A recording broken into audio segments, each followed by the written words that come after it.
This is the plaintiff, Maria Kuzmanova. She says she purchased a boat trailer that was made by the defendant and was assured it would carry the weight of her 23-foot boat. When she put her boat on the thing, the axles broke. She wants a refund and is suing for the $10,000 she's owed.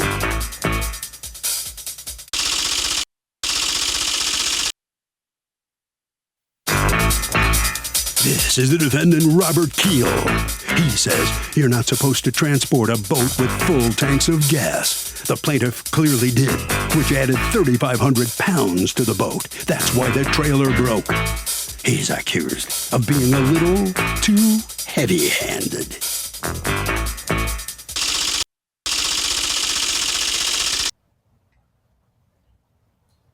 All parties, please raise your right hand.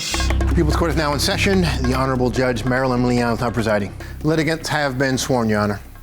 Thank you, Douglas. You're welcome. Ms. Kuzmanova, you purchased a 23-foot Nautic G23 boat and trailer from a dealership, correct? Correct. And the purpose of the boat was what? One of my favorite things. Wakeboarding. Well, it's a water sport. Well, I'm glad it's your favorite thing. That's exciting to know. I'm not that good at it. I just did it once, but I got up right away and it was super fun, and I have a friend who's very into it. But so what is it that you do with wakeboarding? Tell me your connection with wakeboarding. Well, first of all, my son, a 14-year-old kid, he's a professional wakeboard rider. And he competes in national and international competitions. So that was originally the main purpose we purchased the boat for allowing him to train. But besides that, we decided to offer the classes to other people that might be interested in water sports. So we had people coming on the commercial basis to learn from my husband, who is also the professional rider, or from me. And I've been in water sports for over 15 years. So we've been giving classes with the boat. So this boat and this trailer were used for classes how often? Was it every day? We would actually use it pretty much on the daily basis. So what are the problems that you had? Well, pretty much almost in a month after we started using it, it started falling apart. Well, after we took it to the service, what they explained us that the boat was too heavy for that type of trailer that they had, and they said that the studs and the rims were breaking. The rims had cracks. The hub inside of the wheels, as much as I understand the mechanics, I'm just trying to explain in the basic word. It was leaking the inner grease, making the overheating in the whole system, and the bearings were breaking up. And only 2 months after using the trailer, the first axle broke. This trailer has 2 axles. So the first axle broke and we fixed it. But a month later, we were told that there is a second axle that needs to be replaced as well, because it's also broken. And that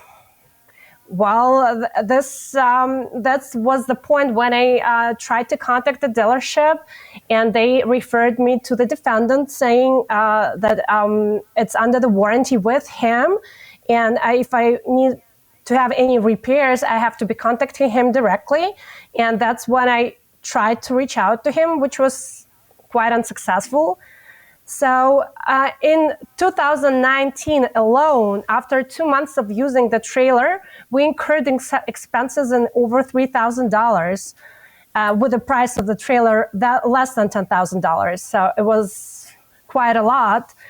And in 2020, we incurred another expenses for almost $2,500. And that was the point when I reached out to the defendant with the letter, explaining him all the situation, showing him everything that broke, and asking him to get involved in this issue.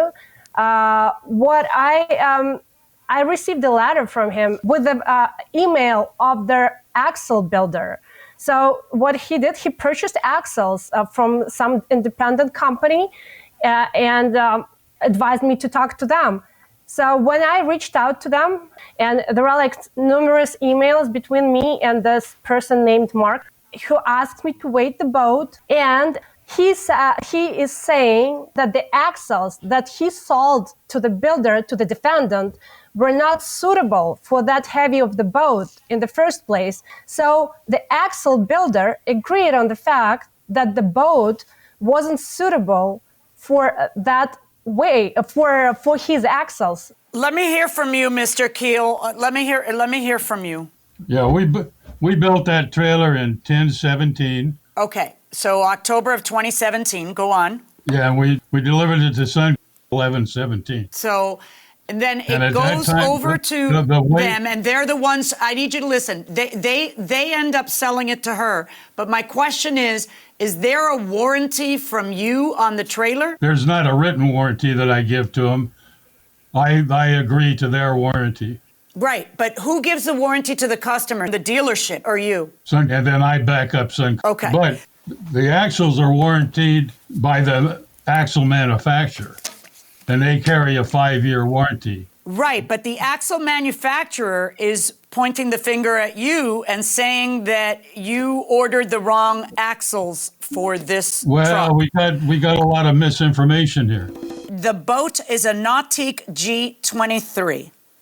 Okay? This is a Super Air Nautique. That's what I have, Super Air Nautique G23. Yeah, the G23. Exactly, that's the one. Okay. When you told the dealership of your problems, what did they tell you to do? Contact the builder, because they said it's actually on the trailer itself. It says that the capacity of it is 8,400. So when they sold you the boat, the dealership told you that it was 8,400 is what it would hold. Then tell me what it is that the axle company revealed to you that was wrong. Well, they didn't actually mention the exact weight that their axles are supposed to carry. So there was the number of 8,000 pounds. They just said in basic words, and I can read it off their email. Here's what I'm trying to understand. What do you think they're saying? I'm not quite understanding. I think what you're saying is, look, this isn't 8,400 pounds and this trailer should work better than it does. It's breaking apart and it shouldn't break because I'm not loading it too heavily. Is that what you're saying? Exactly. Mr. Kell, let me ask you a question. I realize that you didn't contract with Maria, okay? You contract with the dealership. But obviously, there's a warranty that you give with your products. And so you've been dealing with Maria because it's better to have, you know, you're going to have to deal either with the dealership involved or without the dealership involved. So whatever warranty you've provided, you've been kind of talking to Maria about. What I'm trying to understand then is, have you ever made an effort to look at the boat and see what the problem is? I offered, yeah. You twice. did. Tell me about that. We had phone conversations and she'd never let me have it. She said she couldn't be without it. Let me ask you a question, Maria. He says that he gave you several opportunities to bring the boat, and so the trailer, so that he could take a look at it. It wasn't exactly like that.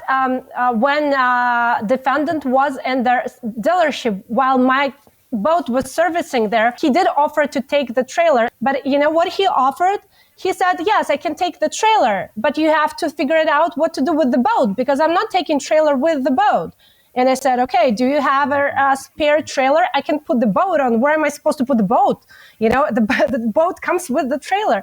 And I called the dealer, since they were servicing my boat back then. I asked, can you hold my boat so he can repair my trailer meanwhile? And they said, no, we don't have such an option. Well, they got a lot of nerve. Let me tell you something. Your dealership has a lot of nerve because they've passed the buck to him completely. And then they tell you that they won't even assist you by holding your boat while the thing that they sold to you gets fixed, because the warranty he gives is to them.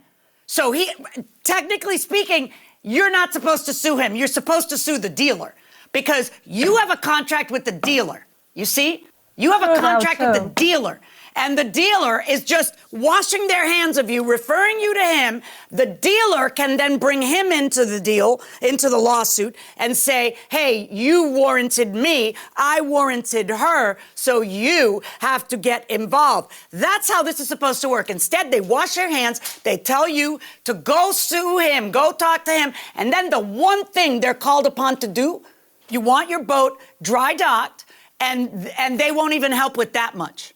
That's unbelievable. No, But I don't understand. If you're a trailer builder, Mr. Keel, if you're a trailer builder, why can't, because they've got the lifts that put the boat into the trailer, correct? The dealership has the lifts? Well, I also have everything to lift the boat. But I didn't want the trailer by itself. I wanted the boat and trailer together, because I need the boat and trailer together to weigh everything and check it out and see what caused the problem if there's something else wrong. I have a hard time. She says that is any of this in writing? Because you guys are just, right, you guys are disputing what the conversation was, and none of this is in writing. There's no emails between the two of you. No, there's nothing. There's no letters, no certified letters.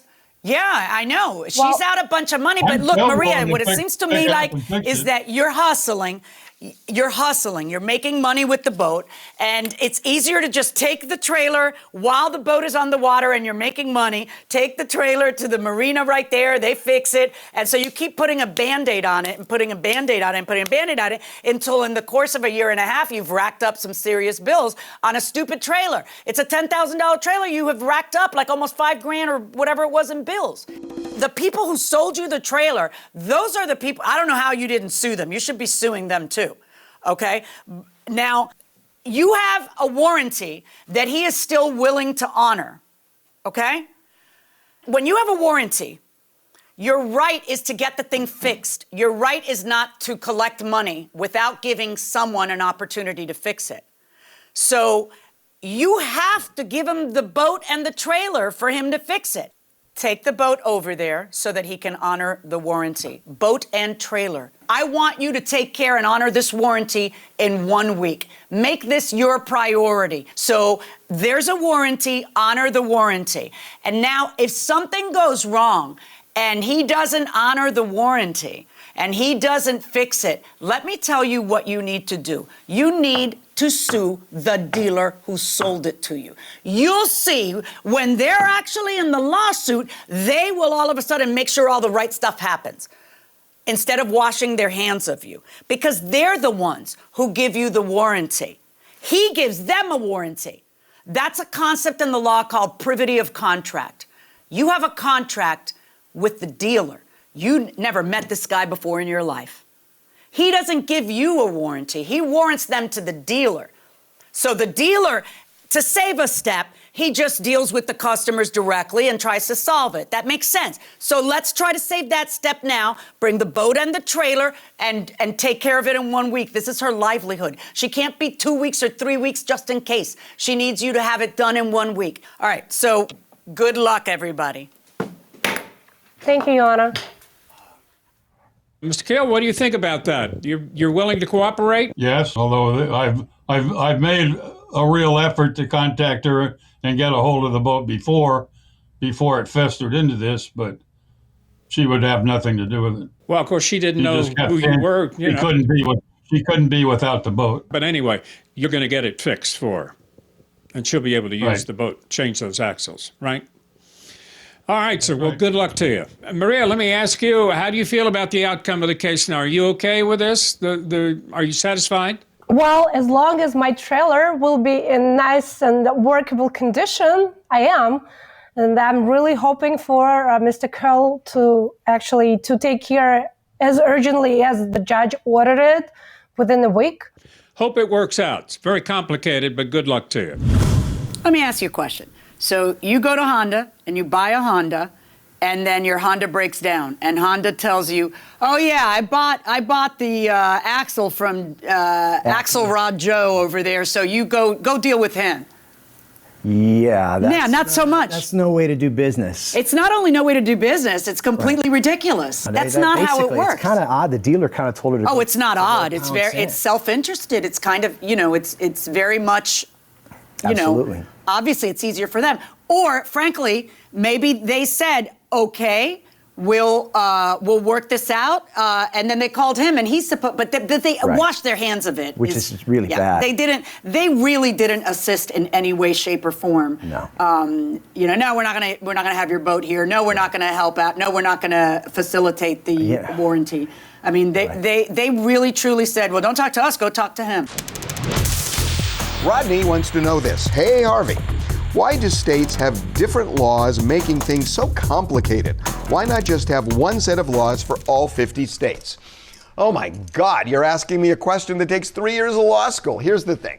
We have a system in our government where you have a federal government and you have 50 states. It has been that way by design since the framers drafted the Constitution. And the idea is that you have states that may have peculiar needs from one to the next, and you don't want the federal government making one rule where everything it's one size fits all. So I think it's a good thing that states can do this, because then they're accountable not to the whole country, but to the people who live in that individual state.